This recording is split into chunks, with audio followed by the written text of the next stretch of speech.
Putri Bramasta tidak berniat makan siang bersama mereka. Dia hanya ingin menggunakan pertemuan makan siang sebagai kesempatan untuk membuat Bastian mengonfirmasi ide awal dari seri desain Romance of the Wind. Tapi sekarang, tampaknya Bastian dan Henry tidak berencana membicarakan pekerjaan. Tidaklah ideal bagi Putri Bramasta untuk menghentikan mereka makan siang, jadi dia duduk. Jika mereka tidak akan mulai berbicara tentang pekerjaan, dia akan mencari alasan untuk pergi. Putri, kenapa kamu tidak makan? Apakah hidangannya cocok untukmu? Saat mereka hampir selesai makan, Bastian akhirnya menyadari bahwa Putri belum makan banyak. Aku makan banyak tadi pagi, jadi aku tidak lapar, kata Putri Bramasta. Sebenarnya, dia tidak benar-benar menyukai makanan di sana. Dia menjadi sangat pemilih setelah bersama Randy. Semua yang dia makan disiapkan dengan hati-hati. Putri Bramasta tidak makan, tapi Loli tidak terlalu peduli. Sebagai asisten muda, dia akan makan kapanpun dia punya kesempatan. Henry yang tidak mengucapkan sepatah kata pun atau memandang Putri Bramasta, akhirnya berkata, "Direktur Bastian, Putri dan aku ingin mengkonfirmasi proposal untuk Romance of the Wind denganmu. Aku akan memberi kalian berdua wewenang penuh dalam seri Romance of the Wind, ikuti saja apapun yang telah kalian putuskan. Dalam hal desain, aku memiliki kepercayaan penuh pada selera kalian berdua." Meskipun Bastian mengatakan bahwa mereka berdua yang bertanggung jawab, dia tetap menjadi bos mereka pada akhirnya. Oleh karena itu, penilaian dan kesopanannya tidak boleh dianggap terlalu harfiah. Ini adalah sifat manusia. Jika seseorang mengatakan sesuatu yang sopan kepadamu, kamu juga harus membalasnya. Dia adalah bos di sini, jadi orang harus memberinya rasa hormat. Ketika mereka datang untuk mendiskusikan desain dengannya, terlihat jelas dari senyum Bastian bahwa dia masih berharap untuk membuat semua keputusan di penghujung hari. Mereka tidak berharap Bastian memberikan pendapat profesional tentang desain tersebut.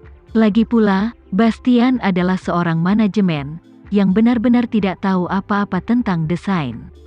Yang mereka butuhkan adalah konfirmasinya, sehingga mereka dapat memulai pekerjaan mereka. Ketika mereka selesai makan, apapun yang perlu didiskusikan juga diselesaikan. Henry dan Bastian sedang mengobrol saat mereka keluar dari kamar pribadi. Perut Putri belum enak karena bau steak saat makan siang. Dia mual sejak beberapa waktu lalu, tapi untungnya dia berhasil menahannya. Begitu dia meninggalkan kamar pribadi, Putri Bramasta bergegas ke kamar kecil dan mulai muntah. Melihat wajahnya yang pucat di cermin, Putri Bramasta mulai merindukan Tuan Randy-nya yang selalu penuh perhatian dan perhatian. Setiap kali dia makan dengan Tuan Randy-nya, dia akan selalu mempertimbangkan situasinya, dan tidak akan pernah membiarkan dia mendekati bau apapun yang akan merangsang reaksinya.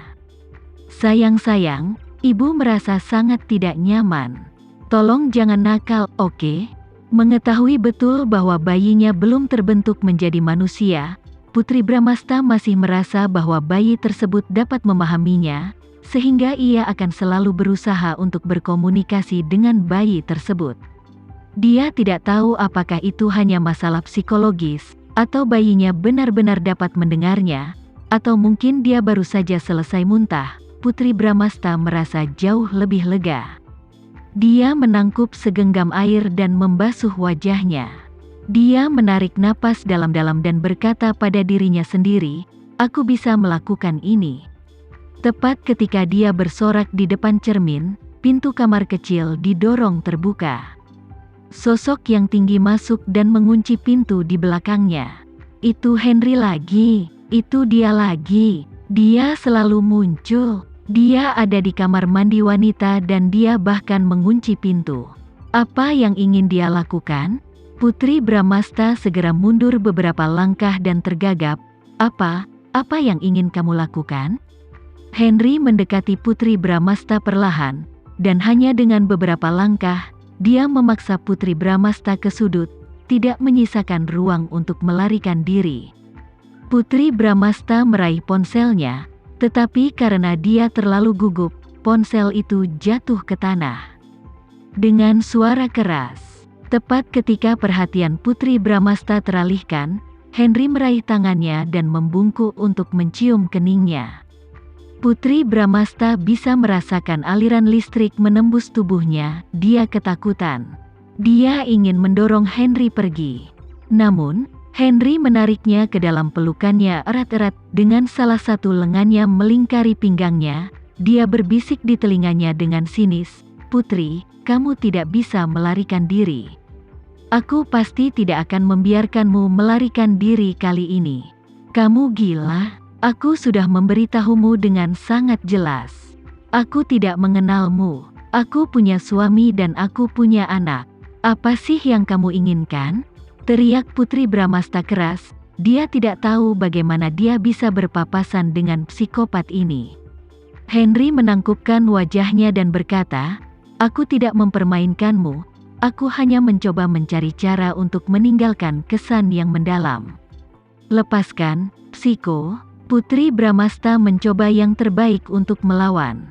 Dia menendang dan mencakarnya berulang kali, tapi kemudian dia ingat dia sedang mengandung bayi. Tidak, dia tidak bisa emosional. Dia perlu menenangkan diri. Dia perlu memikirkan bagaimana cara mengalahkan pria ini dan pada saat yang sama melindungi anaknya. Namun, Henry melepaskannya tepat pada waktunya dan berkata sambil tersenyum, "Aku akan menemui seseorang." Putri Bramasta menggigit bibirnya dengan erat dan mengangkat tangannya hendak menamparkan Henry. Setelah ditampar terakhir kali, Henry belajar pelajarannya juga. Dia mengira Putri Bramasta akan melakukan ini, jadi dia dengan cepat meraih lengan Putri Bramasta. Dia kemudian berkata, "Aku akan menemui Direktur Randy dari Sandiga Group. Kamu dapat kembali ke perusahaan terlebih dahulu." Direktur Randy dari Sandiga Group. Kata-kata itu meledak di kepala Putri Bramasta seperti dinamit. Pikirannya benar-benar kosong. Kata-kata Henry melekat di telinganya. Direktur Randy dari Sandiga Group. Putri Bramasta baru tersadar ketika mendengar suara Randy. Dia bahkan lupa bagaimana dia meninggalkan kamar kecil. Apa yang salah? Ketika Randy melihat wajah pucat Putri Bramasta, dia dengan cepat memeluknya dan membelai punggungnya. "Ayo kita pergi ke dokter." Putri Bramasta bersembunyi di pelukannya, merasa dianiaya dan ketakutan. Dia mengangguk patuh. Dia tidak punya keberanian untuk melihat pelaku yang telah membuatnya takut. Randy memandang Henry dan berkata, "Henry, maafkan aku. Aku harus membawa istriku ke dokter dulu. Aku akan mengundangmu, Jack dan Ivan lain kali untuk minum." "Baiklah." Henry mengangkat bahu dan berkata dengan sportif. Setelah mereka berjalan cukup jauh, Putri Bramasta hendak bertanya bagaimana Randy mengenal Henry, ketika Randy menyela terlebih dahulu, "Apakah Henry rekan yang kamu sebutkan tadi?" Putri Bramasta mengangguk. "Kau sudah mengenalnya?" Randy menjelaskan, "Dia, Dirga, Ivan, dan aku. Kami semua adalah teman sekelas dan kami adalah teman dekat di sekolah." "Jadi, Henry, kamu, dan kakakku semuanya teman sekelas?" Putri Bramasta tiba-tiba merasakan hawa dingin mengalir di punggungnya. Apakah ini kebetulan atau kecelakaan? Henry pernah menjadi teman sekelas Randy dan Dirga, dan mereka cukup dekat satu sama lain. Karena itu, Henry sangat mungkin mengetahui hubungannya dengan Randy dan Dirga. Meski dia tahu itu, Henry tetap bertindak keterlaluan. Memikirkan hal ini, Putri Bramasta merasa dia bisa membunuh Henry saat itu juga. Seperti kata pepatah, istri teman tidak pernah bisa disentuh. Orang yang melakukan ini bukanlah orang yang baik. Tuan Randy-nya tidak akan pernah mengenal orang yang terburu nafsu seperti itu. Segera, Putri Bramasta mengingat draft desain yang diberikan Henry padanya. Karena dia mengenal Randy dan Ivan, sketsa desain dari Henry pasti tidak dikerjakan olehnya, dia pasti mendapatkannya dari Randy atau Ivan. Jika dia ingin mencuri desain, dia seharusnya mencuri karya Ivan. Karya apapun dari Ivan bisa dijual dengan harga meroket. Dia hanya akan menghasilkan banyak uang jika dia menjual desain itu. Tapi gaun pengantinnya adalah sesuatu yang dia khususkan dirancang untuk dirinya sendiri. Itu tidak memiliki nilai merek apapun. Itu tidak akan dijual dengan harga yang bagus juga. Jadi mengapa Henry mengambilnya? Apakah dia cabul?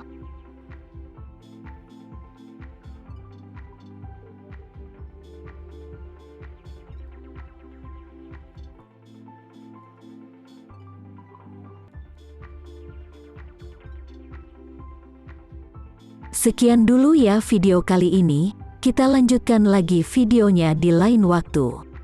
Oh iya, bagaimana menurut kalian? Semoga bisa sedikit menghibur kalian semua.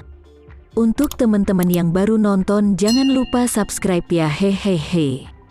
Dan kalau teman-teman ada yang ingin gabung langganan, bisa langsung gabung saja untuk dapat fitur yang menarik dan sedikit membantu Mimin.